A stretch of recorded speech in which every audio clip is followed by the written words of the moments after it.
everyone, it is I, Atlas, also known as Trying to Find Atlas. You can find me with that same handle on TikTok. Before we begin, I would like to ask you to please like and subscribe because today I am going to be talking about how you can fill up your sketchbook. Recently, I've been in my sketchbook a lot, sketching and stuff, and some days I just don't have the inspiration, and all this stuff on Pinterest is just too much for me. And the videos on YouTube that I find are very straightforward, like they're good videos, but it's just a very specific thing that you can do. So I wanted to make some very broad ideas. Before I get into the list of 7 things you can do to fill up your sketchbook, fun things obviously, let's have an introduction. Let's talk about why we actually have sketchbooks, because I had to sort of ask myself, why do we have sketchbooks in order to make this list? Now, some people obviously have them for enjoyment. Sometimes people use them as a sort of artistic resume and they put their best work in it.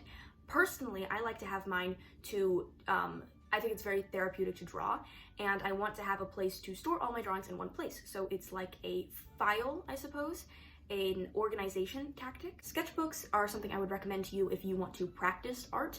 They are great to do studies in, and you can just keep all your knowledge in one place and track your improvement throughout that sketchbook and between sketchbooks. Another thing people use sketchbooks for is to draw without worry. So you can make thumbnails and then transfer those thumbnails to a finished piece, or just throw out ideas, rough sketches that don't have to look good but may be beneficial in the future. Get all your ideas down, sort of just draw for the enjoyment of drawing. A lot of people also use it for experimentation with style, with different mediums. So now that we've covered all things on that list, let's get into the actual video. And by that I mean the list that you're probably here for.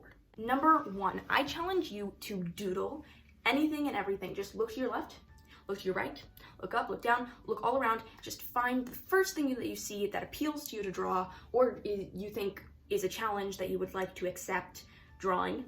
And as an added bonus challenge, try to make it as few lines as possible. Really try to simplify your drawings to the bare minimum and see how far you can push a simplification and still retain the likeness of an object. Sketchbooks can be like a visual journal. Therefore, you can doodle the things that you like, the things that you dislike, your daily routine. I feel like that's another reason we have sketchbooks. It's like a form of journaling. Remember, you can bend these ideas to however you're feeling and just take inspiration from them. So suggestion number 2 is design a character. Maybe design a whole cast of characters if you want.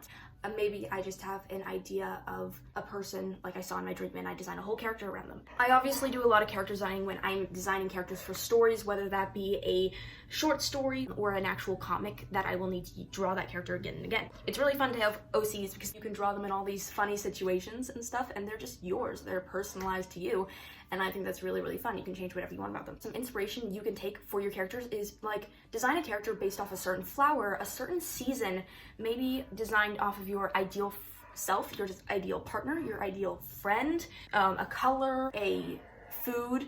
And I made a whole video about how I design my characters and some tips and tricks on how to do that. Idea number 3, make journal pages. I mean, like, decorate a journal page, like draw doodles in the corners, create fun borders, put lines in it, and then like write a favorite quote. I'll show you an example. So I'm gonna show you 2 journal pages. They're a little bit different. So this one I sort of just doodled around the words.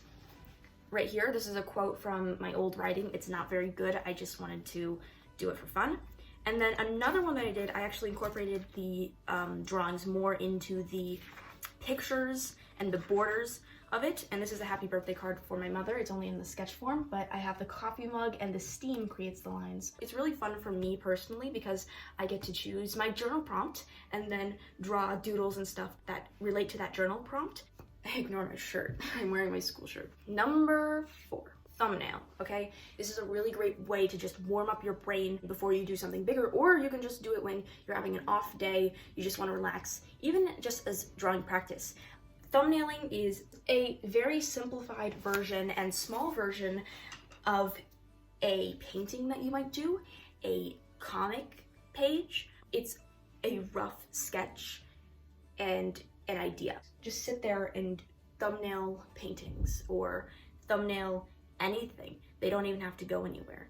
Just a good way to get all the ideas of visual stuff in your brain out onto paper. They don't even have to be that good. Moving on to idea number 5. This is a very, very common idea or suggestion that you'll see a lot of places, but draw a blob and then create a shape out of it. You can also just draw whatever you want and then add some line art to it. It doesn't even have to become a thing or an object. Here's one that I did. I didn't even do the line art. I just sort of drew a blob and some shapes that appealed to me. It kind of just calmed me down after a rough day, and it was great. Suggestion number 6. Draw the same thing in different styles. This is another great way to warm up your brain. The last video I did, it was a sketchbook tour, and one of the pages in there, it was just one page, it was a throwaway page, but I drew the same character in 4 different styles, and I remember really, really liking drawing that page, and I had a lot of fun time just experimenting with the different styles and pushing my limits, sort of pushing those default drawing settings that I had attained, and getting out of my comfort zone in order to improve. This challenge is sort of harder for some people than it is for others. Also, copying a style from your favorite television show or other artists whose art visually appeals to you and integrating them into your own style will make you enjoy your style a little bit more. I'm not going to count this as a different idea or suggestion. I'm just going to group it in with number 6, but you can draw the same drawing and simplify it down to its very core, sort of like the first tip I gave you, and then detail it as far as you can. Sort of push the simplification and detailification of your drawing abilities. And by detailed, it could mean anything from adding more texture to the clothes, or making the proportions even more realistic. So on to my last idea for you. My last bit of inspiration, if you may. Draw a scene from your favorite piece of media. Draw your favorite movie scene, your favorite comic scene. But you can also just draw a scene from a song or a book that they might describe, but you don't actually have a visual reference for, and you can create that visual reference, sort of put it on paper. Or just prescribe a scene to the song. Like, where do you think that music video would be shot? Even if there is already a music video, where do you think that music video should have been shot? I think you can learn a lot from all of these scenes in terms of lighting, shadows, composition. That is all I have for you today. I thank you so much for watching. Please like, please subscribe, and please hit the notifications bell if you enjoyed anything you see here. And I will see you in my next video whenever I upload it. Bye!